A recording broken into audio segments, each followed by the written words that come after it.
मुख्यमंत्री बड़ घोषणा होमगार्ड खुशी खबर।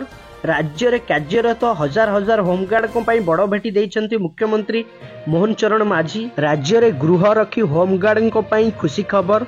खूब शीघ्र बढ़िबो कार्यरत गृहरक्षी दरमा। एने सूचना देइछन्ति मुख्यमंत्री मोहन चरण माझी।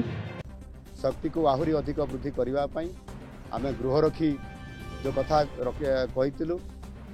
कही गत सरकार गृहरक्षी नियुक्ति रे बंद कर देइथिले ताकू आमे से पदवी गुड़िक पुनर्बार आउ थे से बंद करिथिबा फाइल को पुणी खोलीचु एवं जो खाली थिबा पदवी पाखापाखि 2400 अच्छी ताकू वृद्धि करी 5000 पदवी नुआ करी अधिक वृद्धि करी ताहा कार्यक्रम करा जिवो एवं समानंकर जो दरमा तांको दिया जाउची बा आर्थिक सहायता दिया जाउची दैनंदिन मजूरी ठारू भी कम होउची जहाँ अनुभव हुए आमे अधिक देवाई सरकार विचार करुछंती। खूब शीघ्र निष्पत्ति नहीं समान को अधिक दरमा आर्थिक सहायता प्रदान करा जिवो। ईआरएसएस जांच शुभारंभ कार्यक्रम में बड़ घोषणा करिसेंति मुख्यमंत्री सीएम मोहन माझी। कहिसेंति गृहरक्षी विभाग में 5000 पदवी पूरण सह बढ़िबो दरमा।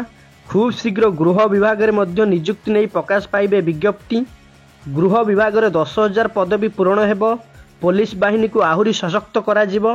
राज्य सरकार आहुरी मध्य किछि कहिसेंति नियुक्ति प्रक्रिया त्वरान्वित करा जिवो। ईआरएस जांच गोटिए गोटिए सुरक्षा रथ न्यायर श्रृंखलार और भयमुक्त वातावरण प्रतीक। ईआरएस जांच गड़िले असाधु लोकों मनरे छनका पशिबो।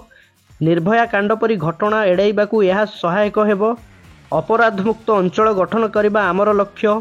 भुवनेश्वर में 22टी और कटक में 8टी गाड़ी गड़िबो। गृह विभाग में खूब शीघ्र 10,000 पदवी पूरण हेबो। खूब शीघ्र गृह विभाग में पूरण हेबो 10,000 पदवी। एने मुख्यमंत्री मोहन माझी बड़ घोषणा करिसेंति। गुरुवार कमिशनरेट पुलिस कार्यालय रे एक नुआ सभा शुभारंभ होईची।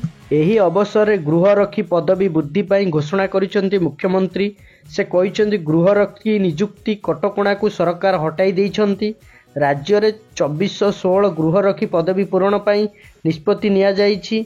मोट 5000 पदवी सृष्टि करा जाय नियुक्ति दिया जिवो बोली मुख्यमंत्री कहिसेंति।